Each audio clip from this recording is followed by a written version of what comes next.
Dear student, welcome back to Aryan Classes. Aryan Classes માં તમારું હાર્દિક સ્વાગત કરું છું. ચલો આપણે આગળ ચેપ્ટર 8 પૂરું કરી દીધું છે મનોવિજ્ઞાનમાં. આજના વિડીયોની અંદર આપણે આપણી રામબાણ બેચની અંદર ધોરણ 12 મનોવિજ્ઞાન વિષયની અંદર આપણે 9મા નંબરનું આપણું જે ચેપ્ટર છે સંસ્થાકીય મનોવિજ્ઞાન આ ચેપ્ટર ભણવાના છીએ. એકદમ નાનું અમથું ચેપ્ટર છે, આમ તો મોટું છે પણ એનો ગુણભાર 8 ગુણનો છે. રેડી? 8 ગુણનું આપણું ચેપ્ટર છે. જેટલું ખેંચાય એટલું ખેંચી મારીએ, જેટલું મતલબ જેટલા પ્રશ્નો એવા છે જે સારા એવા મસ્ત આવડી જાય એવા છે. આમ ચેપ્ટર સહેલું છે, આમ જોવા જઈએ તો ચેપ્ટર સહેલું છે. તો શરૂઆત કરું છું. 8 ગુણનું ચેપ્ટર છે. આ ચેપ્ટરમાં વિભાગ એ માં 2 MCQ, વિભાગ બી માં 1 પ્રશ્ન, વિભાગ સી માં 1 પ્રશ્ન, વિભાગ ડી માં 1 પ્રશ્ન, 2 ગુણ MCQ ના, 1 ગુણ વિભાગ બી માં, 2 ગુણ વિભાગ સી માં અને 3 ગુણ વિભાગ ડી માં. 2 ને 2 4 ને 4 ને 3 7 ને 1 8. 8 ગુણનું આપણું આ ચેપ્ટર થઈ જાય છે. ઓકે મારા વાલા, હાલો શરૂઆત કરવી છે. તો ચેપ્ટરનું નામ છે સંસ્થાકીય મનોવિજ્ઞાન. તો આપણે આ ચેપ્ટરની અંદર સંસ્થા વિશે ભણવાનું છે. શેના વિશે? સંસ્થા વિશે ભણવાનું છે. તમે અને હું બધા જ આપણે લોકો આપણા જાહેર જીવનમાં દરેકે દરેક સંસ્થા સાથે સંકળાયેલા હોઈએ છીએ. જો ઇવન આપણે નોકરી કરતા હોય તો પણ આપણે કોઈ સંસ્થામાં નોકરી કરતા હોઈએ છીએ. તમે હાલ ભણો છો તો તમે સ્કૂલમાં જાઓ છો તો સ્કૂલ પણ એક સંસ્થા છે. હવે સંસ્થા વિશે આપણે ભણીએ. ચલો તો આપણું ચેપ્ટર શું કહેવા માંગે છે? ઓકે, શરૂઆત કરું ચેપ્ટરની. ચલો, રોજિંદા વ્યવહારમાં આપણે શાળા, કોલેજ, જો તમે શાળા જાઓ છો તો કે હા, કોલેજમાં જાઓ છો તો કે હા, પોસ્ટ ઓફિસ તો કે હા, પોસ્ટ ઓફિસ, પછી બેંકમાં જાઓ છો તો કે હા, હોસ્પિટલ જાઓ છો તો કે હા, કોર્ટમાં જાઓ છો તો કે હા, પોલીસ સ્ટેશન જાઓ છો તો કે હા, વીમા કંપનીની વાત કરીએ, મામલતદાર કચેરી, કલેક્ટરની કચેરી અથવા તો હોટલ જેવા સ્થળોએ જવાનું બને છે.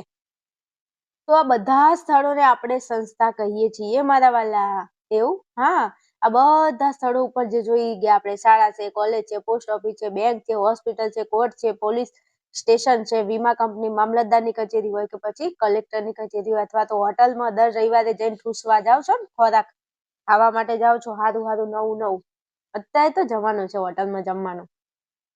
તો આ દરેકે દરેક જે સ્થળો છે બેટા, એ સ્થળોને આપણે શું કહીશું? તો કે સંસ્થા કહીએ છીએ. તમને ખબર પડી હું શું કહેવા માંગુ છું? આ ચેપ્ટર છે સંસ્થાકીય મનોવિજ્ઞાન. તો આપણે કોના વિશે ભણીશું? સંસ્થા વિશે. તો સંસ્થા કોને કહેવાય? તો આ બધા ઉદાહરણ છે સંસ્થાના, કે આ બધા જે છે એને આપણે સંસ્થા કહીશું. કે કોઈ શાળા હોય, કોલેજ હોય, પોસ્ટ ઓફિસ હોય, બેંક હોય, હોસ્પિટલ હોય કે કોર્ટ હોય, પોલીસ સ્ટેશન હોય કે વીમા કંપની હોય, મામલતદાર કલેક્ટરની કચેરી હોય અથવા હોટલ હોય, આ બધા સ્થળોને આપણે સંસ્થા કહીએ છીએ. તો હવે તમે સંસ્થાને કેવી રીતે ઓળખશો? તો આવા દરેક સ્થળે 3 બાબતો ખાસ જોવા મળે છે. તમે કોઈ વસ્તુની સંસ્થા ક્યારે કહેશો તો એની અંદર જો 3 બાબતો હોય તો તમારે એને સંસ્થા કહી દેવાની. ઓકે, તો કે હા, ચલો કઈ 3 બાબતો છે? અને આ 3 બાબતો જોવા મળે તો તમારે એને તમે બેશક સંસ્થા કહી શકો. હવે પહેલા તો તમે જે સ્થળે જાઓ એ સ્થળે પહેલા તો બિલ્ડિંગ હશે તો કે રેડી. પછી તે જગ્યાએ વ્યક્તિઓનો સ્ટાફ હશે તો કે રેડી. અને તે જગ્યાએ સાધન સામગ્રી હશે તો કે રેડી. હવે આ શું કહેવા માંગે છે? જોજો, સમજાવું છો ભાઈ. બિલ્ડિંગની વાત કરો, ચલો આપણે શાળાની વાત કરવી છે તો શાળામાં ભાઈ બિલ્ડિંગ હોય, મકાનો હોય તો કે હા, તમે જે રૂમમાં બેહો છો તો એ રૂમ શું છે? બિલ્ડિંગ કહેવાય, મકાન કહેવાય. પછી શાળાની અંદર સ્ટાફ હોય, હવે શિક્ષકોનો સ્ટાફ હોય, વ્યક્તિ એ જ શિક્ષક તો શિક્ષકોનો સ્ટાફ હોય તો કે હા હોય. બીજું સાધન સામગ્રી હોય તો કે અમારા રૂમની અંદર ટેબલ છે, ખુરશી છે, પંખા છે, પછી બેન્ચીસો છે, બેસવાની ચોક છે, લખવા માટેનું બ્લેકબોર્ડ છે કે વ્હાઈટ બોર્ડ છે કે ચાહે જે બી બોર્ડ હોય. અત્યારે તો ડિજિટલ બોર્ડ આવી ગયા છે. તો આ બધી જે સાધન સામગ્રીઓ છે કે નહીં? તો કે હા છે. તો બસ આ 3 વસ્તુ તમને જે જગ્યાએ જોવા મળે એને તમે સંસ્થા કહી શકો છો. તો મારી શાળાની અંદર બિલ્ડિંગ છે, મારી શાળામાં શિક્ષકોનો સ્ટાફ છે, મારી શાળામાં સાધન સામગ્રીઓ છે, પેન પેન્સિલ થી લઈ બોલપેન, રબર, જેની વાત કરો બધું. તમે જે બેહો છો, બેન્ચીસ, ટેબલ છે, પંખો છે, ખુરશી છે, બધી વસ્તુ એને કહેવાય સાધન. આ બધું વસ્તુ જોવા મળે છે કે નહીં શાળામાં? તો કે હા છે. હવે ફરી તપાસ કરો, કોલેજમાં જાઓ તો કોલેજમાં બિલ્ડિંગ હોય તો કે હા મોટા મોટા માળ હોય છે, વ્યક્તિઓનો શિક્ષકોનો સ્ટાફ તો કે હા સાધન સામગ્રી તો કે હા બધી સાધન સામગ્રી છે. ચલો પોસ્ટ ઓફિસની વાત કરીએ તો પોસ્ટ ઓફિસમાં તમે જાઓ તો એની બિલ્ડિંગ હોય, મકાન હોય તો કે હા એમાં વ્યક્તિઓનો સ્ટાફ હોય તો કે હા પોસ્ટ ઓફિસમાં કામ કરતા વ્યક્તિઓ હોય છે. પછી સાધન સામગ્રી હોય તો કે હા ટેબલ હોય, ખુરશી હોય, પંખો હોય, બીજું પોસ્ટ ઓફિસની લગતી સાધન સામગ્રી હોય, બધું હોય. હાલો પછી બેંકની વાત કરીએ તો બેંકમાં તમે જાઓ તો બેંકમાં શું હોય, મકાન હોય કે નહીં, બિલ્ડિંગ મતલબ જે જગ્યાએ જાઓ એ ઘરમાં તો એ હશે ને, બેંક બનાવેલું ઘર તો હશે ને, તો કે હોય છે, બિલ્ડિંગ હોય છે. વ્યક્તિઓનો સ્ટાફ હોય તો કે મેનેજર હોય છે, તે કેશિયર હોય છે, પછી પટાવાળા હોય છે, પછી ત્રીજા જે વ્યક્તિઓ રાખેલા હોય બેંકમાં જે આ લોકોને કામમાં મદદરૂપ થતા હોય, આસિસ્ટન્ટ બધા, એ બધા વ્યક્તિઓનો સ્ટાફ હોય છે. સાધન સામગ્રી હોય છે તો કે સાધન સામગ્રી હોય છે, ટેબલ હોય છે, ખુરશી હોય છે, પંખો હોય છે, કમ્પ્યુટર હોય છે, એસી હોય છે, પછી એવી નાની મોટી સાધન સામગ્રી તેમના ટેબલ ઉપર ઘણી પડી હોય છે, તો સાધન સામગ્રી હોય છે. તો બસ એને આપણે સંસ્થા કહીશું. તો અહીંયા જો હોસ્પિટલની અંદર તમે જુઓ તો હોસ્પિટલ ઊંચા બિલ્ડિંગના માળ હોય, ખબર છે? તો કે હા. પછી એમાં વ્યક્તિઓનો સ્ટાફ હોય, અમુક ડોક્ટરો હશે, અમુક સ્ટાફ નર્સ હશે, પછી પટાવાળા હશે, કેસ લખવાવાળા અલગ હશે, પછી રૂમ બતાવવાવાળા અલગ હશે, આઈસીયુમાં અલગ લોકો કામ કરતા હશે, સાફ સફાઈ કરવાવાળા અલગ હશે, તો હોટલ દવા આલવાવાળા અલગ હશે, હોય? તો કે હા હોય. તો બધા વ્યક્તિઓનો સ્ટાફ હોય હોસ્પિટલમાં. સાધન સામગ્રીની તો વાત ના થાય, ટેબલ હોય, ખુરશી હોય, પંખો હોય, બોલપેનો હોય, પછી ઇન્જેક્શનો હોય, દવાઓ હોય, પછી એવા ઘણા બધા ઓપરેશનમાં આવતા બધા સાધનો. સાધન સામગ્રી હોય કે નહીં, તો કે હા હોય. તો બસ આને આપણે શું કહીશું? સંસ્થા કહીશું. તો સંસ્થાને ઓળખવા માટે 3 બાબતો તમારે જોવાની, એક તો બિલ્ડિંગ હોય, વ્યક્તિઓનો સ્ટાફ હોય અને સાધન સામગ્રી હોય, તો એને આપણે કહી દઈશું સંસ્થા. આ બધું ક્યાંય પૂછાવાનું નથી. આપણે ચેપ્ટર ભણીએ છીએ તો આપણને ચેપ્ટરની સમજૂતીમાં અમુક વસ્તુ ખબર પડતી હોવી જોઈએ, કારણ કે આ વસ્તુ તમને ખબર પડે તો એના ઉપરથી આપણે બીજું વસ્તુ જે પૂછાય છે પરીક્ષામાં યાદ રાખવાનું છે, બરોબર? તો આઈ હોપ મારા વાલાઓ કે તમને આમાં ખબર પડી હશે. સંસ્થાની વાત કરીએ છીએ તો સંસ્થાને ઓળખવા માટે 3 બાબતો મહત્વની. સંસ્થામાં બિલ્ડિંગ હશે, વ્યક્તિઓનો સ્ટાફ હશે, સાધન સામગ્રી હશે, તો એને તમે કહેશો સંસ્થા. રેડી?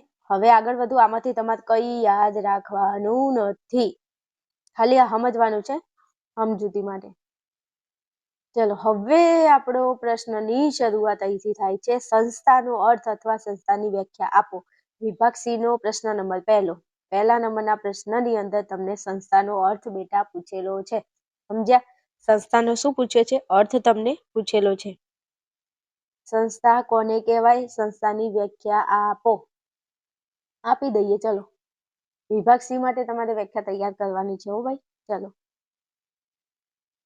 અહીંયા તમને સંસ્થાની વ્યાખ્યા આપી છે, આ તમારે યાદ રાખવાની છે. પૂછાય છે વિભાગ સી માં, તમને 2 ગુણમાં પૂછી લે અને એક જ પ્રશ્ન પૂછાય છે આ ચેપ્ટરમાંથી વિભાગ સી માં.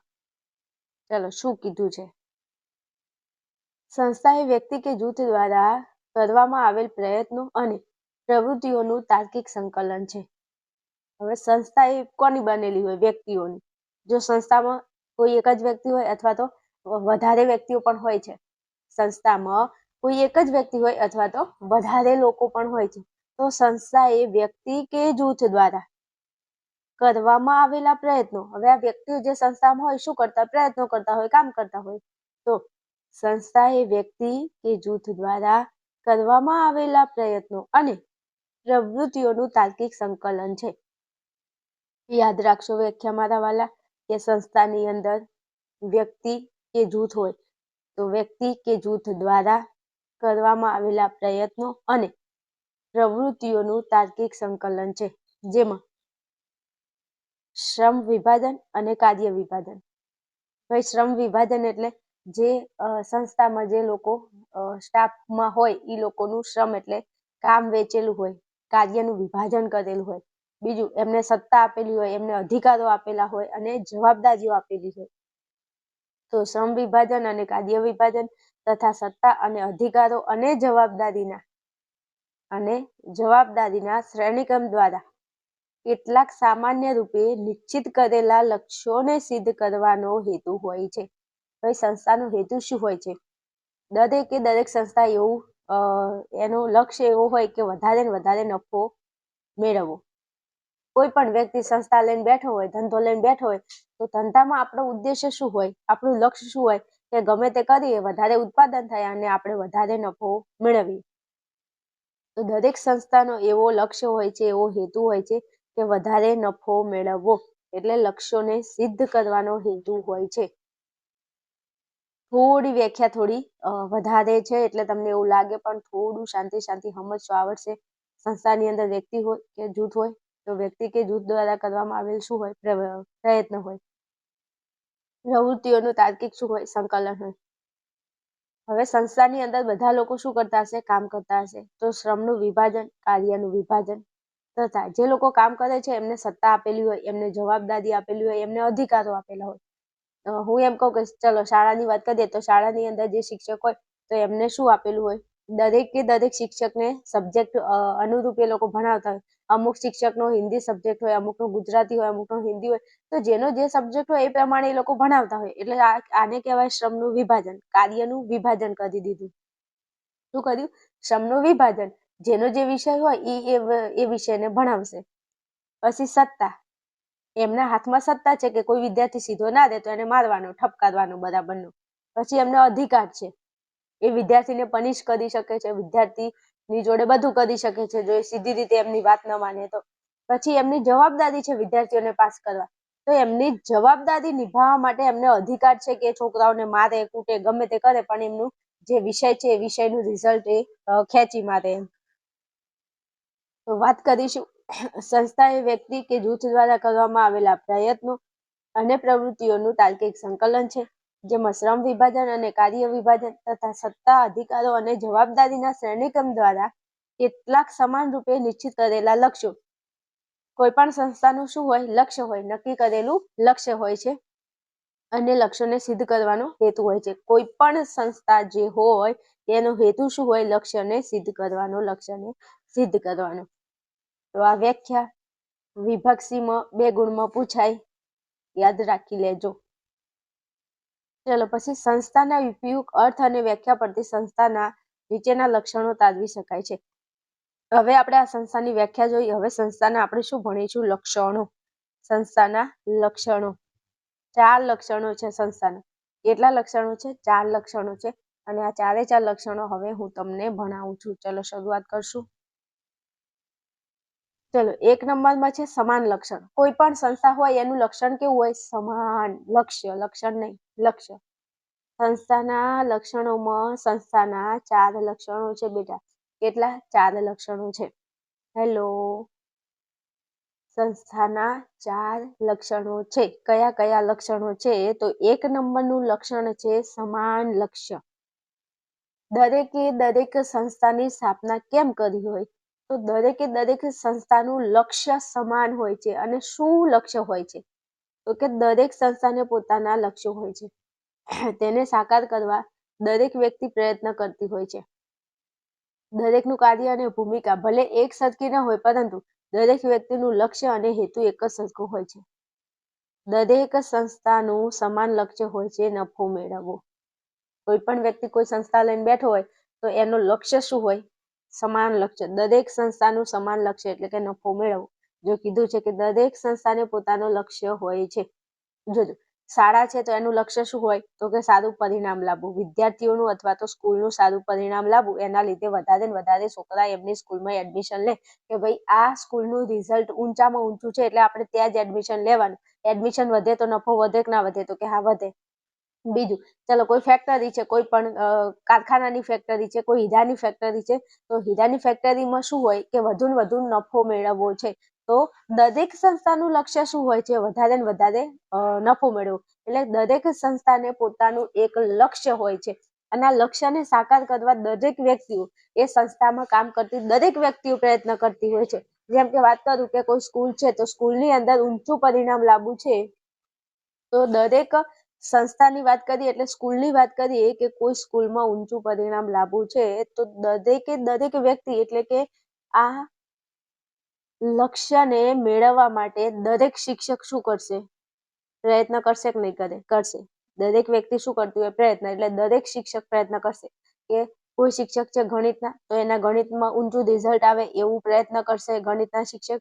પછી ચલો અંગ્રેજી છે તો અંગ્રેજીના શિક્ષક એવું કામ કરશે કે જેથી અંગ્રેજીનું સારું એવું પરિણામ આવે. તો જો બધા વિષયનું પરિણામ આવે તો આખી સ્કૂલનું પરિણામ ઊંચું આવે કે ના આવે. તો દરેક સંસ્થાનું લક્ષ્ય હોય છે. તેને સાકાર કરવા ભાઈ એ સંસ્થામાં કામ કરતા દરેક વ્યક્તિઓ પ્રયત્ન કરતા હોય છે. ચલો માની લો, ચલો કોઈ કંપની છે, બાલાજીની કંપની છે, તો બાલાજીની કંપનીની અંદર વેફર બનાવવામાં આવી રહ્યા છે. તો વધારે ને વધારે ઉત્પાદન થાય, વધારે ને વધારે નફો મળે, એના માટે એ કંપનીમાં કામ કરતો દરેક વ્યક્તિ વધારે નફો મળે એના માટે પ્રયત્ન કરતો હોય છે. વાતમાં ખબર પડી? આવડે કે નહીં? સમાન લક્ષ્ય. દરેક સંસ્થાને પોતાનું લક્ષ્ય હોય છે. તેને સાકાર કરવા દરેક વ્યક્તિ પ્રયત્ન કરતી હોય છે. દરેકનું કાર્ય અને ભૂમિકા ભલે એક સરખી ન હોય, પરંતુ જોજો હવે સંસ્થામાં કામ કરતા દરેક વ્યક્તિ એક સમાન કામ કરે છે? નહીં. જો અમુકનો ગણિત વિષય હોય છે સ્કૂલમાં, અમુકને અંગ્રેજી ભણાવવાનું હોય છે, અમુકને હિન્દી ભણાવવાનું હોય છે, અમુકને મનોવિજ્ઞાન ભણાવવાનું હોય છે. તો દરેકનું કાર્ય સરખું નથી હોતું. તો અહીંયા એ તો કીધું છે કે દરેકનું કાર્ય અને ભૂમિકા ભલે એક સરખી ના હોય, પરંતુ દરેક વ્યક્તિનું લક્ષ્ય કે હેતુ તો સરખું જ હોય છે. ભાઈ ભલે દરેક શિક્ષક ઇંગ્લિશ નથી ભણાવતા, દરેક શિક્ષક ગણિત નથી ભણાવતા, દરેક શિક્ષક હિન્દી નથી ભણાવતા, પણ આ બધા શિક્ષકો એટલે કે દરેક વ્યક્તિનું લક્ષ્ય, બધા શિક્ષકોનું લક્ષ્ય કેવું હોય? એક સરખું. એક સરખું એટલે શું લક્ષ્ય હોય? કે આ ગણિતવાળા સાહેબ એવું વિચારતા ગણિતનું રિઝલ્ટ ઊંચું આવે, ઇંગ્લિશના સાહેબ એવું વિચારતા કે ઇંગ્લિશનું રિઝલ્ટ ઊંચું આવે, હિન્દીના સાહેબ એવું વિચારે કે હિન્દીનું રિઝલ્ટ ઊંચું આવે. તો બધાનું રિઝલ્ટ ઊંચું આવે તો મૂળ શાળાનું રિઝલ્ટ ઊંચું જવાનું જ છે. તો કે હા. તો અહીંયા એવું કીધું છે કે દરેકનું કાર્ય અને ભૂમિકા એક સરખી નથી હોતી, પરંતુ દરેક વ્યક્તિનું લક્ષ્ય અને હેતુ તો સરખો જ હોય છે. ઉદાહરણ તરીકે આપણને આપ્યું છે કે દાખલા તરીકે ટપાલ ખાતાનું લક્ષ્ય સમયસર અને યોગ્ય સ્થળે ટપાલ પહોંચાડવાનું હોય છે. જો હવે ટપાલ ખાતું છે, તો ટપાલ ખાતું એ શું વિચારે? તો એમનું શું લક્ષ્ય હોય? કે સમયસર અને યોગ્ય સ્થળે ટપાલ પહોંચાડવાનું. જેટલી પણ ટપાલો આવી છે, ટપાલો દરેક જે વ્યક્તિની છે, એ વ્યક્તિને જલ્દી મળી જાય એના માટે પ્રયત્નો કરતા હોય છે ટપાલ ખાતાના લોકો. સ્કૂલ હોય તો સ્કૂલ ખાતું શું કરતું હોય? તો કે ઊંચું પરિણામ લાવવાની મહેનત કરતું હોય. પછી કોઈ પણ કંપની હોય તો શું વિચારે? કે વધારે ને વધારે ઉત્પાદન થાય, વધારે ને વધારે નફો મળે.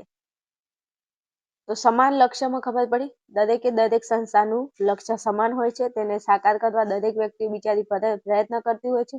ભલે એક સરખું કામ ના કરતી, પણ એક સરખું લક્ષ્ય રાખે છે. સરખું કામ ન થતું, દરેકનું કામ અલગ અલગ હોય છે. અલગ જ હોય ને, કોઈ બી સંસ્થા હોય ભાઈ, કોઈ પણ. આ ટપાલ ખાતું છે, બધા સરખું કામ નહીં કરતા હોય. કોકનું કામ હશે ટપાલ આપવા જવાનું, કોકનું કામ હશે ટપાલ મેળવવાનું, કોકનું કામ હશે ટપાલ બોક્સમાં નાખવાનું, એને સહી સિક્કા કરવાનું. એટલે બધાનું કામ કેવું હોય? અલગ અલગ હોય છે. એક સરખું કામ નથી, પણ હેતુ એક સરખું હોય છે. ચાલો પછી બીજા નંબરે છે પ્રયત્નોનું સંકલન. શું છે? પ્રયત્નનું સંકલન. તો કે પ્રયત્નોનું સંકલન એટલે શું? સમજાવું છું. સંસ્થાના ધ્યેયને સાકાર કરવા માટે દરેક વ્યક્તિ પ્રયત્ન કરતા હોય છે. હવે કોઈ પણ સંસ્થા લઈને બેઠા, એમાં જેટલા વ્યક્તિઓ નોકરી રહેતા હોય, નોકરી ધંધો કરતા હોય, કામે રહેતા હોય, કોઈ પણ સંસ્થા હોય, નાની મોટી ફેક્ટરી હોય, ગમે તે, હોટલની જ વાત કરો, ચલો હોટલમાં બધા લોકો કામ કરતા હોય છે. તો સંસ્થા જે છે એના ધ્યેયને સાકાર કરવા માટે દરેક વ્યક્તિ બિચારી પ્રયત્ન કરતી હોય છે, પરંતુ દરેક કાર્યના વચ્ચે સંકલન હોવું જરૂરી છે. હવે દરેક કાર્યના વચ્ચે સંકલન એટલે શું? સમજાવું છું, જોજો. દાખલા તરીકે એક ટપાલ સ્પીડ પોસ્ટ મોકલીએ છીએ, તેમાં કાઉન્ટર પરનો કર્મચારી તેનું વજન કરે છે, તેમાં સ્ટીકર લગાવે છે અને ઓનલાઈન રજીસ્ટ્રેશન કરે છે. ત્યારબાદ બીજો કર્મચારી તે કવરને વર્ગીકરણ કરી થેલામાં પેક કરે છે અને ટપાલી યોગ્ય સરનામે આપીને વ્યક્તિની સહી લે છે અને ચોથી વ્યક્તિ પાછી ટપાલ વિતરણની માહિતીને ઓનલાઈન મૂકે છે. આમ દરેક વ્યક્તિનું કાર્ય એકબીજા પર આધારિત હોય છે. ભાઈ દરેકનું કાર્ય એકબીજા ઉપર આધારિત હોય છે, એને કહેવાય પ્રયત્નોનું સંકલન. શું કીધું? ફરી સમજાવું છું, મસ્ત સમજાવું છું, ડોન્ટ વરી, ચિંતા ના કરો. દરેક વ્યક્તિનું કાર્ય એકબીજા ઉપર શું હોય છે? આધારિત હોય છે. એને કહેવાય પ્રયત્નોનું સંકલન. હવે કેવી રીતે સમજજો ભાઈ? હું એમ કહું કે પોસ્ટ ઓફિસની અંદર કોઈ એક જ વ્યક્તિ કામ કરતો છે? તો કે ના, અલગ અલગ 4 થી લઈ અને 5 વ્યક્તિઓ પોસ્ટ ઓફિસમાં કામ કરતા હશે. તો એકનું કામ પૂરું થાય પછી બીજાનું ચાલુ થાય, બીજાનું પૂરું થાય પછી ત્રીજાનું ચાલુ થાય, ત્રીજાનું પૂરું થાય પછી ચોથાનું ચાલુ થાય, એમ આ આખું સર્કલ ફરતું જ રહે છે. એક વ્યક્તિનું કામ પૂરું થાય એટલે બીજાનું ચાલુ થાય, બીજાનું પૂરું થાય એટલે ત્રીજાનું ચાલુ થાય. કેવી રીતે? તમે બધા હોટલમાં જમવા જાવ, ખોટું ના બોલતા, હા ખોટું ના બોલતા, બધા હોટલમાં જમવા જતા હશો, ગયેલા હશો, તો તમને ખબર હશે. તમે જેવા હોટલમાં જમવા જાવ અને જેવા તમે ટેબલ ઉપર બેઠા, તો ટેબલ ઉપર પહેલા એક વ્યક્તિ પાણી આપવા આવશે. શું આપવા આવશે? પાણીની બોટલ. હવે પાણીની બોટલ આપવા જે પહેલા નંબરનો વ્યક્તિ આવ્યો એ અલગ હશે. એને તમને શું આપ્યું? પાણીની બોટલ. ચલો તમે પાણી પીધું. પછી આ ભાઈનું કામ પૂરું થયું, પાણીનું બોટલ આપવાનું કામ પૂરું થયું એટલે બીજો વ્યક્તિ આવ્યો. બોલો ને સાહેબ ઓર્ડરમાં શું છે? એટલે આ વ્યક્તિ ઓર્ડર લેશે. તો તમે કહેશો કે એક કામ કરો ને, 2 પંજાબી ડીશ લઈ દો, પછી એક પનીર મસાલા લઈ દો, પનીર ટીકા મસાલા લઈ દો, પછી જીરા રાઈસ લઈ દો, પછી મસાલા પાપડ લઈ દો. તો તમે બધું લખાયું. તો આ બીજા નંબરના વ્યક્તિએ લખી દીધું. હવે એને ઓર્ડર લીધો અને ઓર્ડર લઈ અને તમે અહીંયા બેઠા છો, તો એ ઓર્ડર લઈને અંદર આપશે. ચલો ઓર્ડર તમારો અહીંયા રેડી થઈ ગયો, તો આ તમારી જે ડીશો, જે ખાવાનું રેડી છે, એ ખાવાનું લઈને પાછો ત્રીજો વ્યક્તિ આવશે. જો પહેલો વ્યક્તિ અલગ હતો, બીજો વ્યક્તિ અલગ છે, ત્રીજો વ્યક્તિ અલગ છે. ચલો તમને બધું પીરસી દીધું, તો તમે ખાવાનું ચાલુ કર્યું, તો પૂછવા માટે પાછો આ વ્યક્તિ આવશે કે સાહેબ કોઈ જઈએ છે, સાહેબ કઈ જોઈએ છે, કઈ લાવવું છે? તમે કહેશો ના કશું નથી લાવવું. ચલો તમારે જમવાનું પૂરું થઈ ગયું, તો હવે બીજો પાછો ચોથા નંબરનો વ્યક્તિ આવશે. એ તમને ઓલું લીંબુ અને પાણીમાં, ગરમ પાણીમાં લીંબુ નાખીને આપવા આવશે તમને હાથ ધોવા માટે. પીવા માટે નથી આપતો ભાઈ, ખબર છે ને? હા. તો આ ચોથો વ્યક્તિ અલગ આવશે. તો આને કહેવાય પ્રયત્નોનું સંકલન. બધા વ્યક્તિઓ પોતપોતાનું કામ કરે છે, પોતપોતાની જવાબદારી નિભાવે છે. તો એને બેટા કહીશું પ્રયત્નોનું સંકલન. કારણ કે જો આનું પાણી આપવાનું કામ પૂરું થયું, પછી બીજો આવ્યો ઓર્ડર લેવા, એનું ઓર્ડર લેવાનું કામ પૂરું થયું, તો ત્રીજો વ્યક્તિ આવ્યો ડીશ આપવા. ચલો એનું ડીશ આપવાનું કામ પૂરું થયું, તો આ વ્યક્તિ આવ્યો તમને હાથ ધોવા માટે પાણી આપવા. તો દરેક વ્યક્તિ શું કરે છે? દરેક વ્યક્તિ પ્રયત્ન કરતા હોય છે, પોતપોતાનું કામ કરતા હોય છે એમ. એટલે એકનું કામ પૂરું થાય, બીજાનું ચાલુ થાય, બીજાનું પૂરું થાય, ત્રીજાનું ચાલુ થાય, એમ આ સર્કલ ફરતું જ રહે. અને આ દરેક વ્યક્તિનું કાર્ય શું હોય? એકબીજા ઉપર આધારિત હોય. જો આને પાણી ના આપ્યું હોય તો ઓર્ડર લેવા માટે ના આવે, એટલે પાણી આપવું પડે, નિયમ છે. પછી આનો ઓર્ડર આવે, ઓર્ડર લીધો હોય તો આને ડીશ આપવા આવે, અને ઓર્ડર જ ના લીધો ક્યાંથી એ આપવા આવે, ડીશ આપવા આવે? ના આવે. એટલે એકબીજાનું કાર્ય એકબીજા ઉપર આધારિત હોય છે. એને કહીશું પ્રયત્નોનું સંકલન. શું છે? સંસ્થાના ધ્યેયો સાકાર કરવા માટે દરેક વ્યક્તિ પ્રયત્ન કરતા હોય છે, પરંતુ દરેક કાર્યના વચ્ચે શું હોય છે? સંકલન હોવું જરૂરી છે. દરેક કાર્યમાં સંકલન એટલે એકનું કામ પૂરું થાય, બીજાનું ચાલુ થાય. હવે અહીંયા શું કીધું જોજો.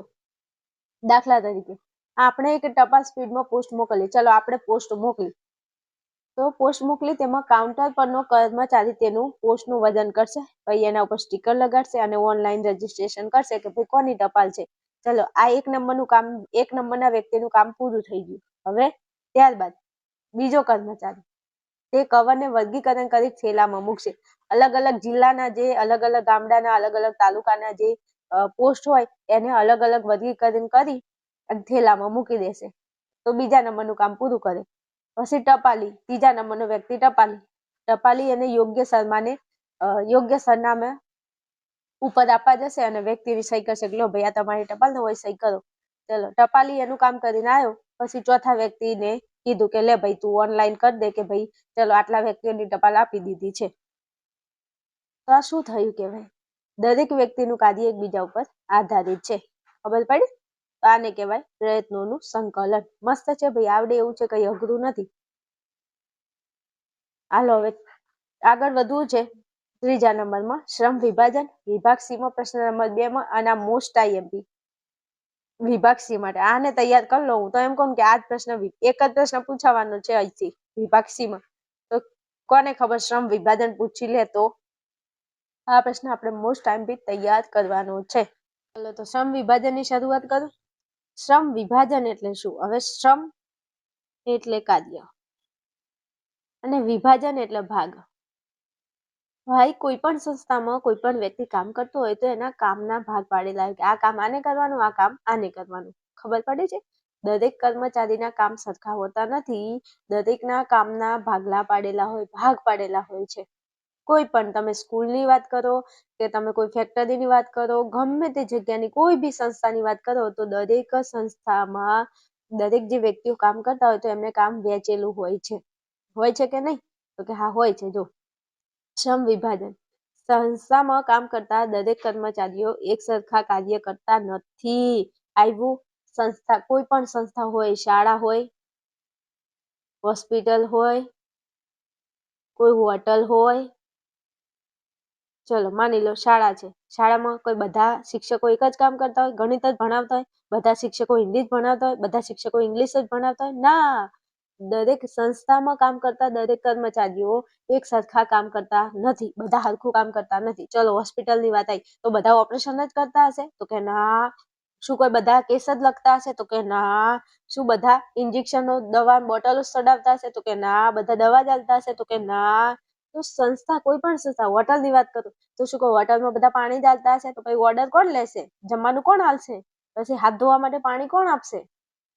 તો કોઈ પણ સંસ્થા હોય, સંસ્થામાં કામ કરતા દરેક કર્મચારીઓ એક સરખું કાર્ય કરતા નથી. તો શું થાય છે? પરંતુ એક કાર્યના ભાગલા પાડી, જોજો એક જ કાર્ય હોય છે, એક કાર્ય 2 હોય 3 હોય, ગમે એટલા કાર્યો હોય, એના શું કરવાના? ભાગલા પાડી જુદા જુદા કર્મચારીઓને જુદા જુદા કાર્યની સોંપણી કરવામાં આવે છે. જે પણ કામ હોય એ કામના શું કરો? ભાગલા પાડો. ભાગલા પાડી અને જુદા જુદા કર્મચારીને જુદા જુદા કાર્યની સોંપણી કરવામાં આવે છે. ચલો શાળાની વાત કરવી છે તો શાળામાં કામ શું હોય? ભણાવવાનું. શું હોય? ભણાવવાનું. આ જ કામ હોય શાળામાં, બીજું જ ના હોય. તો શાળામાં મેન કાર્ય કયું? ભણાવવાનું. તો હવે આ ભણાવવાનું જે કાર્ય છે એ જુદા જુદા કર્મચારીઓને જુદા જુદા કાર્યની સોંપણી કરવાની. એટલે ભણાવવાનું કામ, એકને ગણિત ભણાવવાનું, એકને ઇંગ્લિશ ભણાવવાનું, એકને ગુજરાતી ભણાવવાનું, એકને સંસ્કૃત ભણાવવાનું, જેટલા વિષય છે એ બધા વિષયો શિક્ષકોને વેચી દેવામાં આવે. અને શિક્ષક પહેલાથી, ભાઈ શિક્ષકને ક્યારે શિક્ષક બનાવે? કે કોઈ પણ એનો વિષય નક્કી જ હોય, એમને જે પાસ આઉટ કર્યો હોય જે વિષય, એમ તો એમને તો એમના વિષય નક્કી જ હોય છે.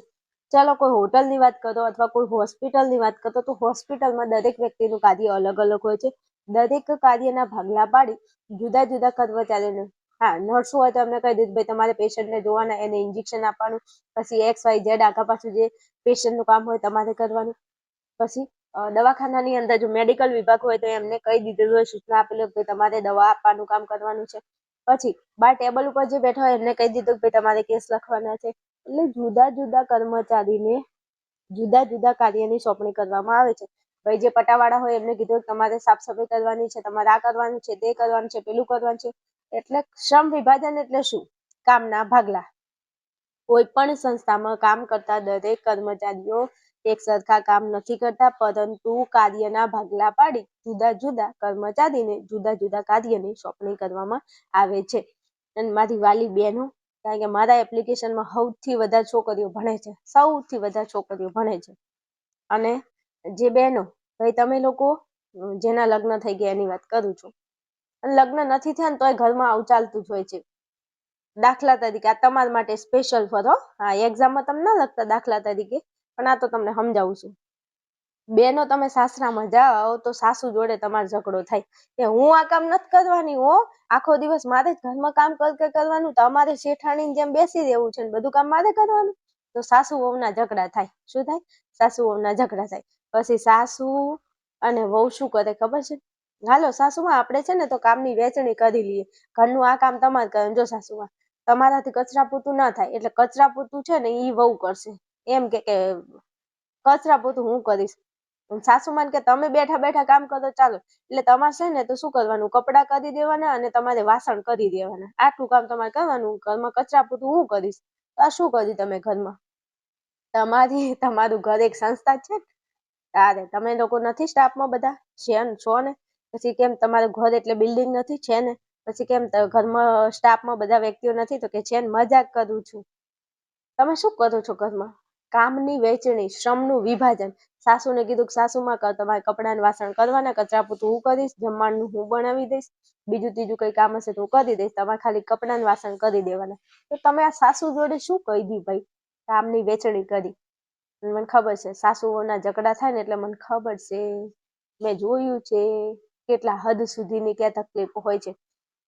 આ વહુ છે ને એ વિચારતી હોય કે મારી હાહુ ક્યારે મરવાની છે, ભગવાન તું એની ચિઠ્ઠી ફાડ ને, બધા બિચારા હારા લોકો મરી જાય છે પણ આને કેમ મોત નથી આવતું.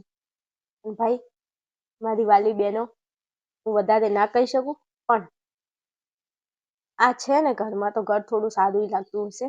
અને ઈ મોટા છે બોલે, કારણ કે તમારા કરતા એમને એમનું ઘર બનાવવામાં બહુ તકલીફ વેઠી છે. એટલે શાંતિથી પ્રેમથી રહેવાનું. આ દુનિયામાં ક્યારે મોત આવી જાય કઈ નક્કી નથી ભાઈ. કુદરતનો નિયમ બહુ નિરાળો છે. જિંદગીમાં આયા છીએ, મરવાનું છે એક દિવસ, એટલે જેનો ટાઈમ આવશે એ મરવાનું છે. એટલે વધારે ઉપાધિ ના કરવી. એટલે તમે શું કરો છો ઘરમાં? કામ વેચી લો છો, તો બસ આને કહેવાય શ્રમ વિભાજન, કામનું વિભાજન. શું કહેવાય? શ્રમ વિભાજન. તો દરેક સંસ્થામાં ભાઈ દરેક કર્મચારી એક સરખા કાર્ય નથી કરતા, પરંતુ એક કાર્યના શું કરવામાં આવે છે? ભાગલા પાડી દેવામાં આવે છે અને જુદા જુદા કર્મચારીને જુદા જુદા કાર્યની સોંપણી કરવામાં આવે છે. ચલો માતાજીનો કોઈ અવસર પ્રસંગ હોય, બધા ભાઈઓની વાત કરું તો આપણા ઘરે કે આજુબાજુ કોઈ બી જગ્યાએ લગ્ન પ્રસંગ હોય કે કોઈ પણ જગ્યાએ માતાજીની કોઈ પ્રાણ પ્રતિષ્ઠા હોય, તો નથી કરતા બધા કામ એકનું એક હોય, પણ બધા ભાઈઓને અલગ અલગ કામ આપી દેવામાં કે ભાઈ તારે જો પાણીની વ્યવસ્થા કરવાની છે, પેલા ભાઈ કે તારે જમવાની વ્યવસ્થા કરવાની છે, પેલા ભાઈ કે તારે મહેમાનોને હાચવવાના છે. એટલે દરેક વ્યક્તિને જુદા જુદા કાર્યની સોંપણી કરવામાં આવે છે. Is it clear? હાલો આગળ જો. દાખલા તરીકે આપ્યું છે, જો એક હોસ્પિટલમાં કેસ વિભાગ અલગ હોય, દર્દીની સાર સંભાળનો વિભાગ અલગ હોય, વહીવટી કાર્યો અલગ થતા હોય, નર્સ વિભાગ અલગ હોય, મેડિકલ વિભાગ અલગ હોય અને પુનઃસ્થાપન વગેરે વિભાગો હોય છે. તો આ શું છે? અલગ અલગ વિભાગ પાડી દીધા કામના. કેસ વિભાગમાં અલગ માણસો હશે, દર્દીની સાર સંભાળમાં અલગ માણસો હશે, વહીવટી કાર્યોમાં અલગ માણસો હશે, નર્સ વિભાગ અલગ હશે, મેડિકલ વિભાગમાં અલગ વ્યક્તિઓ કામ કરતા હશે, પુનઃસ્થાપનમાં અલગ વ્યક્તિઓ કામ કરતા હશે. તો મારા વાલાઓ, આ પ્રશ્ન શ્રમ વિભાજનનો મોસ્ટ આઈએમપી 1000% પૂછાય એવો પ્રશ્ન છે. ઘણી વખત પૂછાઈ ગયો છે.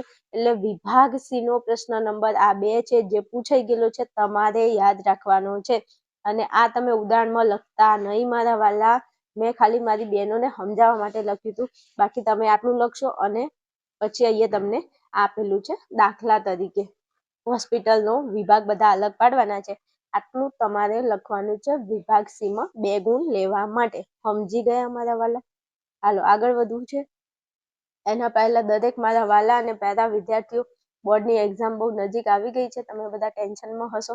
અમુક મારા ભાઈઓ અને બહેનો જે એક્સમાં એક્ઝામ આપવાના છે, એક્સ તરીકે ખાલી એક્સટર્નલ એક્ઝામ આપવાના છે, એ લોકો હવે જાગૃત થાય છે. ઘણા વિદ્યાર્થીઓના ફોન આવે છે ગુજરાતમાંથી, બેન હું હવે તૈયારી કરવા હવે બેસું છું અને 2 જ મહિના છે, મારે શું કરવું? તો જે પણ વિદ્યાર્થીઓ છે, રેગ્યુલરમાં છે અથવા તો એક્સ તરીકે એક્ઝામ આપવાના છે, તમારે સારી રીતે શાંતિથી મસ્ત વ્યવસ્થિત તૈયારી કરવી છે. ઓછી મહેનતે પાસ થવું છે. વધીને વધી તમે 4 ચેપ્ટરની તૈયારી કરી લો કોઈ પણ વિષયની, તો તમે આરામથી પાસ થઈ શકો છો. હા, આરામથી તમે પાસ થઈ શકો છો. આના માટે તમારે જો 4 વિષય હોય તમારા બોર્ડની એક્ઝામની અંદર, તત્વજ્ઞાન, મનોવિજ્ઞાન, ભૂગોળ અને સમાજશાસ્ત્ર, આ 4માંથી તમારા જો વિષય હોય તો તમે આપણા આર્યન ક્લાસીસ એપ્લિકેશનને ડાઉનલોડ કરી શકો છો. આપણા આર્યન ક્લાસીસ એપ્લિકેશનમાં તમને આ 4 વિષયનો કોર્સ મળી જશે. કોર્સની પ્રાઇસ માત્ર ને માત્ર 999 રૂપિયા છે. એમાં તમને 4 વિષય ભણવા મળી જશે. આ 4 વિષયના વધારે નહીં પણ 4 ચેપ્ટર તૈયાર કરી લો તો તમે આરામથી તમારી પરીક્ષામાંથી પાસ થઈ જાવ છો. આના માટે વધારે કંઈ નથી કરવાનું.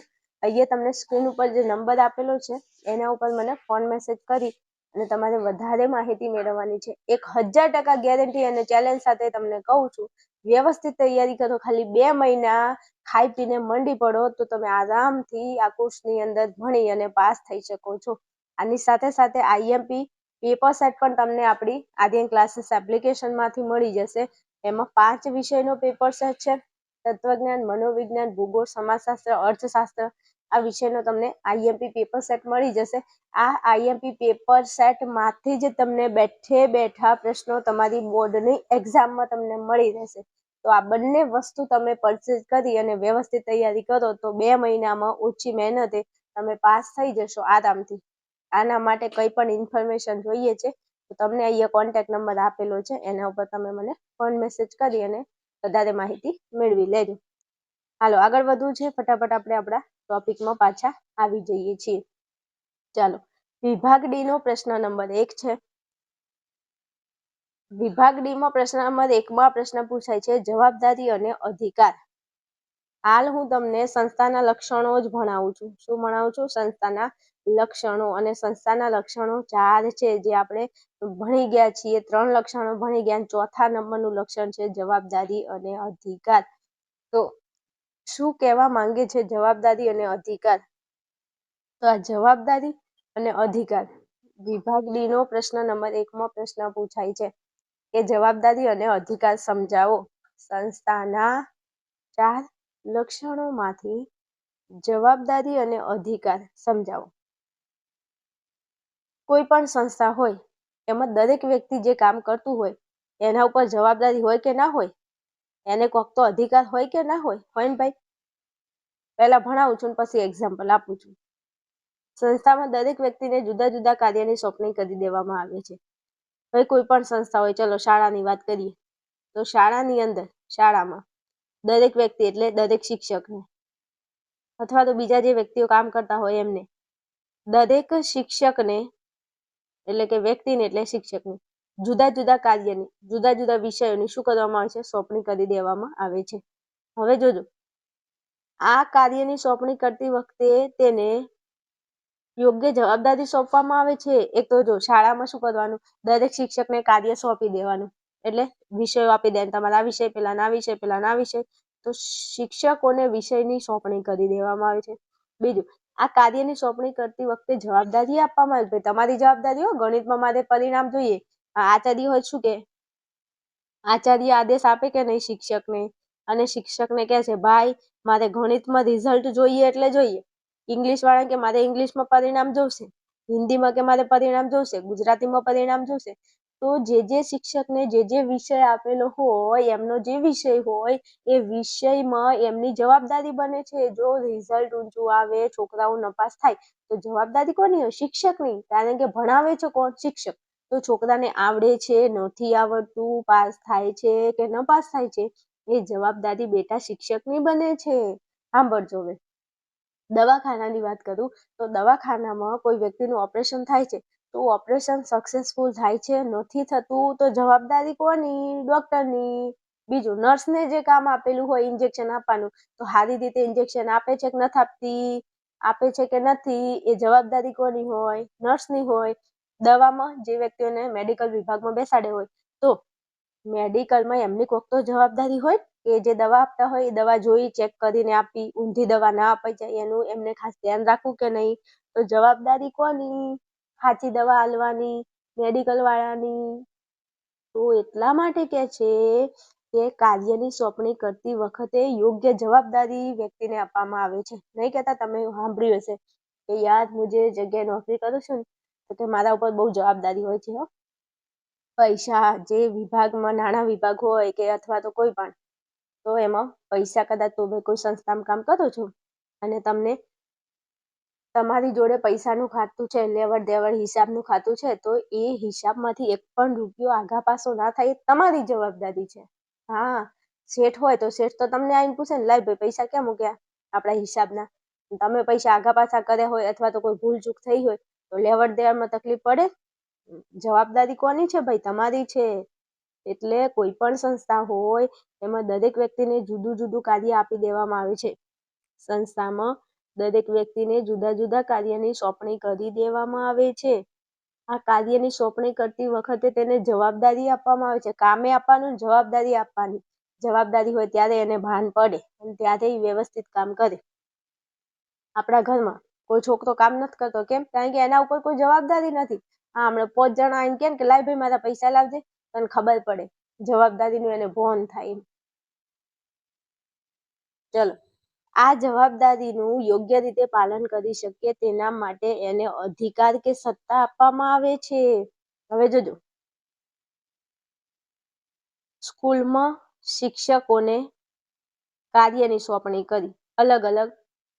ચલો 4 શિક્ષકો છે તો એકને ગણિત આપ્યું, એકને ઇંગ્લિશ આપ્યું, એકને ગુજરાતી આપ્યું, હિન્દી આપ્યું. ગણિત, ઇંગ્લિશ, હિન્દી, ગુજરાતી આપ્યું. એટલે કે કાર્યની સોંપણી કરી. બીજું, ગણિતમાં માર્ક્સ લાવવાની જવાબદારી ગણિતના શિક્ષકની, ઇંગ્લિશમાં માર્ક્સ આવે, ઇંગ્લિશના શિક્ષકની જવાબદારી છે, ગુજરાતીમાં માર્ક્સ આવે, ગુજરાતીના શિક્ષકની જવાબદારી છે. બરોબર? તો કે હા, ચલો જવાબદારી આપી દીધી. હવે ભાઈ હું એમ કહું કે આ શિક્ષક છે ગણિત ભણાવે છે, છોકરા ભણતા નથી, હેરાન કરે, પરેશાન કરે, અથવા તો ગણિતનું લેશન ન લાવે, અથવા ગણિતમાં જે કામ કે એ કરી ન આવે, તો પછી શિક્ષકને ભાઈ જવાબદારી આપી છે. અહીંયા શું કર્યું છે? જવાબદારી શિક્ષકને આપી કે ભાઈ વિદ્યાર્થીઓના માર્ક્સ લાવવાની જવાબદારી શિક્ષકની. તો હવે જવાબદારી છે, તો આ જવાબદારી એમને યોગ્ય રીતે નિભાવવા માટે એમના જોડે કોઈક અધિકાર તો આપો, કોઈક સત્તા તો આપો એમને, તો એ બિચારા એમની જવાબદારી નિભાવે ને. કારણ કે આ વિદ્યાર્થીઓ માનતા નથી, તો એમને મારવા ન પડે? તો મારવાનો અધિકાર છે શિક્ષકને? તો હા છે. કેમ? સ્કૂલ આપે છે, કીધું. હવે શિક્ષકને જવાબદારી છે કે ગણિતનું ઊંચું પરિણામ લાવવું. જવાબદારી શું છે? ઊંચું પરિણામ લાવવું. હવે જવાબદારીનું પાલન કરવા માટે અહીંયા આ પરિણામ કઢાવવા માટે વિદ્યાર્થીઓનું પરિણામ આવે એટલે વિદ્યાર્થીઓને શિક્ષા કરવી કે ન કરવી, મારઝૂડ કરો કે ચાહે એમને બીજી ત્રીજી ભાષામાં સમજાવો, અને એવો અધિકાર તો હોવો જોઈએ ને શિક્ષક જોડે. તો આચાર્ય કહે છે કઈ વાંધો નહીં, હું તમને અધિકાર આપું છું, હું તમને સત્તા આપું છું, જો મારવા પડે ને તો તમે તાર મારો. હા, તમારે જે કરવું પડે એ કરો, પનિશમેન્ટ કરો, 5 વખત લખવા આલો, 10 વખત લખવા આલો, 25 વખત લખવા આલો, પણ તમે કઈ પણ કરો, પણ તમને જવાબદારી આપું છું કે મારે ગણિતનું પરિણામ જોઈએ એટલે જોઈએ. હવે આ શિક્ષકને અધિકાર આપ્યો, સત્તા આપી કે તમારે મોજ પડે એમ કરો, પણ મારે પરિણામ જોઈએ. તો પેલો શું કરશે શિક્ષક? વિદ્યાર્થીઓને દનાદન ચાલુ કરશે, બરાબર 50 વખત લખવા આલે, 50 વખત લખી ના આવે ને તો મારે, બરાબર ના, ધોઈ જ નાખે. નહીં કહેતા મેટર થઈ જાય, ઓલો બંકાની જેમ. રંગ જોમે કે જંગ જોમે, એવું છે. આ બંકાની એન્ટ્રી થાય એટલે ભલભલી મેટર જોમે, તો મેટર જોમતી થઈ જાય પછી સ્કૂલમાં. એટલે આવું થાય છે. શું કરે? શિક્ષકોને ઉપરથી પ્રેશર હોય, એ તમારા ઉપર પ્રેશર કરે, એટલે આવું બધું રહેવાનું. તો અહીંયા 3 વસ્તુ તમારે યાદ રાખવાની છે. કઈ 3 વસ્તુ? પહેલા તો કોઈ પણ સંસ્થામાં વ્યક્તિને કાર્યની સોંપણી કરવામાં આવે છે, પછી યોગ્ય જવાબદારી સોંપવામાં આવે છે. હવે જવાબદારીનું પાલન કરી શકે એટલા માટે એને અધિકાર અને સત્તા આપવામાં આવે છે. 3 લીટીમાં વાત પૂરી. સંસ્થા કોઈ પણ હોય તો જુદા જુદા કાર્યની સોંપણી કરી દેવામાં આવે છે. સોંપણી કરતી વખતે એને યોગ્ય જવાબદારી આપવામાં આવે છે. જવાબદારીનું પાલન કરી શકે એટલા માટે એને અધિકાર અને સત્તા આપવામાં આવે છે. વાત પૂરી? તો કે પૂરી. દાખલા તરીકે શાળામાં શિક્ષકોને જુદા જુદા વિષયો ભણાવવાની જવાબદારી સોંપવામાં આવે છે. આવ્યું? તો કે હા, શાળામાં શિક્ષકોને જુદા જુદા વિષયો ભણાવવાની જવાબદારી સોંપવામાં આવે છે. આ જવાબદારીનું યોગ્ય રીતે વહન કરી શકે તે માટે તેને યોગ્ય અધિકાર પણ આપવામાં આવે છે. મેં તમને બધી રામાયણ કરી છે. બસ વિભાગ ડીમાં પ્રશ્ન નંબર 1માં પૂછાય તો મસ્ત ટીપ ટાપ તમારે પ્રશ્ન લખી નાખજો મારા વાલા. હાલો, પ્રશ્ન સંસ્થાના લક્ષણો 4 હતા, મેં તમને ભણાવ્યા. જો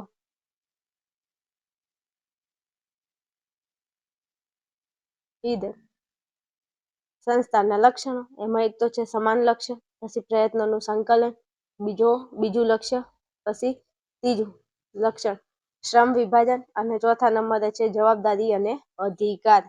4 લક્ષણો છે. તો કે હા, હવે આમાંથી તમારે 2 પ્રશ્નો બેટા તૈયાર કરવાના છે મારા વાલા. કે સંસ્થાના લક્ષણો જણાવો. વિભાગ બી નો પ્રશ્ન નંબર 1માં પ્રશ્ન પૂછાય છે, અને આઈએમપી પ્રશ્ન છે. તો સંસ્થાના 4 લક્ષણો છે જે મેં તમને હાલ ભણાવી દીધા. અને વિભાગ બી માં પ્રશ્ન નંબર 1માં આવો પ્રશ્ન પૂછાય છે કે સંસ્થાના લક્ષણો જણાવો. વિભાગ બી નો પહેલા નંબરનો પ્રશ્ન એ સંસ્થાના લક્ષણો જણાવો. તો સંસ્થાના 4 લક્ષણો છે જે મેં હાલ તમને ડીપમાં ભણાવી દીધા સમજૂતી સાથે. કયા કયા લક્ષણો છે? પહેલા નંબરનું સમાન લક્ષ્ય, બીજા નંબરે પ્રયત્નોનું સંકલન, ત્રીજા નંબરે શ્રમ વિભાજન, ચોથા નંબરે જવાબદારી અને અધિકાર. તો જો મુદ્દા તૈયાર કરશો તો વિભાગ બી માં પ્રશ્ન પૂછાશે તો એમાં લખવા થશે. આમ તૈયાર કરશો તો શ્રમ વિભાજન વિભાગ સી માં 2 ગુણમાં પૂછાય, જવાબદારી અને અધિકાર વિભાગ ડી માં 3 ગુણમાં પૂછાય. તો હું એમ કહું છું બેટા કે આ ખાલી સંસ્થાના લક્ષણો જે છે ને એ વિભાગ બી માં 1 ગુણમાં પૂછાય છે, પછી વિભાગ સી માં 2 ગુણમાં પૂછાય છે, વિભાગ ડી માં 3 ગુણમાં પૂછાય છે, અને વિભાગ એ માં 1 MCQ પૂછાય છે. તો 4 વિભાગમાં પ્રશ્ન પૂછાય છે સંસ્થાના લક્ષણો. તો હું એમ કહું છું કે વ્યવસ્થિત તૈયાર કરી લો તો તમારું કઈ જવાનું છે નહીં. 4માંથી કોઈ પણ એક વિભાગમાં તો આમાંથી પ્રશ્ન પૂછાય કે ના પૂછાય. તો આપણું તૈયાર કરેલી આપણી તૈયારી સફળ થાય કે નહીં થાય. વિભાગ બીમાં પ્રશ્ન પૂછાય કે સંસ્થાના લક્ષણો જણાવો તો શું કરશો? 4 લખવાના. સમાન લક્ષ્ય, પ્રયત્નોનું સંકલન, શ્રમ વિભાજન અને જવાબદારી અને અધિકાર. પૂરું? તો કે પૂરું. હવે વિભાગ એમાં MCQ નંબર 1માં ચેક કરો. એમાં એવો પ્રશ્ન પૂછ્યો છે કે નીચેનામાંથી સંસ્થાનું લક્ષણ કયું નથી. લે, આ 4માંથી કયું નથી એમ કીધું છે. હવે વિભાગ એમાં તમને પ્રશ્ન પૂછાય ને એટલે તમને એમ કીધું છે કે નીચેનામાંથી સંસ્થાનું લક્ષણ કયું નથી. તો અહીંયા 4 છે ને એમાંથી કોઈ 3 આપેલા હશે અને ચોથા નંબરનું કોઈક અલગ આપેલું હશે. ચલો માની લો કે આ 3 ઓપ્શનમાં આપે. એમાં તમને સમાન લક્ષ્ય આપ્યું, બીમાં તમને પ્રયત્નોનું સંકલન આપ્યું, સીમાં તમને શ્રમ વિભાજન આપ્યું અને અહીંયા તમને કદાચ એમ કીધું ખાતાનું વિભાજન. તો તમે જવાબમાં શું લખશો?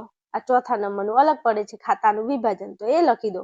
કારણ કે જવાબદારી અને અધિકાર આ 4 છે. 4માંથી કોઈ જે ના હોય એ તમારો જવાબ. એ તો વિભાગ એમાં MCQ સોલ્વ કરાઈશ એટલે તમને ખબર પડી જ જશે કે ભાઈ સંસ્થાના લક્ષણો કયા છે. 4 છે. સમાન લક્ષ્ય, પ્રયત્નોનું સંકલન, શ્રમ વિભાજન અને જવાબદારી અને અધિકાર. આ 4 લક્ષણો છે. 4માંથી જે ના હોય એ વિભાગ એમાં તમારો જવાબ.